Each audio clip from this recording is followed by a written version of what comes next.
Hello, world, and welcome to the CEWIT podcast. I'm Chris Lange, engineering manager here at CEWIT, and I'm joined today by Carlos Soto from BNL. Welcome, Carlos. How are you doing today? Thank you. I'm very well. Great. It's great to have you on. And I generally like to start off with maybe if you can give a little bit of an introduction to yourself to our audience today, your role and what you do. Yes, of course. So I am a computer scientist working in machine learning and natural language processing research in the machine learning group at BNL. Thank you again for joining us on our podcast and here at the CEWIT conference today. So one question that I have for you would be, what would you say one common myth or, about your job or field of expertise? What would you say a common myth is? I would say a common myth is that you can take an off-the-shelf model or solution and apply it to your problem and expect it to work well. Machine learning has come a long way in generalizability capabilities, but there's still a ways to go. And you have to put in the work to make sure that it's working for your particular problem. Yeah, I think that's such a great point about the limitations that do exist with these, because it is such a new technology that people are not necessarily familiar with yet, right? So they really have to kind of understand what's going into the models and what's coming out to the models and the limitations from both sides. So CEWIT 2023 is focused on building a safer, more sustainable, and environmentally friendly future. So in your perspective, what would your vision of that future look like? Well, there's a few ways that it can be approached. So for one thing, machine learning has a major role to play in assisting the development of new sustainable technologies and safety technologies, because it has very powerful inference capabilities. Right. And then on the other hand, you can take the lessons learned from what you can do for improving efficiency and bring it back into building machine learning methods in a much more sustainable manner, such as building smaller models, use less compute, be parameter efficient wherever possible.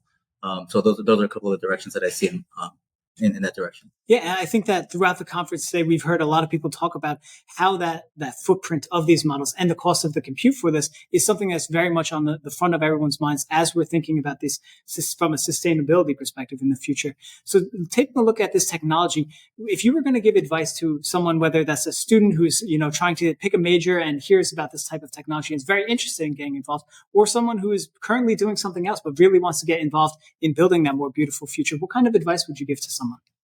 I would say do two things. Make sure that you get some hands-on experience with these tools and techniques, but also learn the fundamentals and learn the foundation for why these models do what they do. You have to understand the practice and the theory.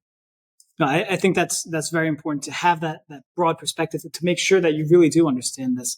So taking a look at, the landscape of different technologies that we have, of course, I'm going to ask about the ChatGPT and these LLMs that is very much moving forward into a common and household name now, where people might not have been familiar with this technology before, even though it's gone through an evolution. It's not something that has just appeared out of nowhere. It's very much been built on over time. What would you say the impact of this type of technology and this type of technology moving into the forefront of the collective community's minds has impacted, what you do in your day to day, and how does it impact the future in your mind going forward?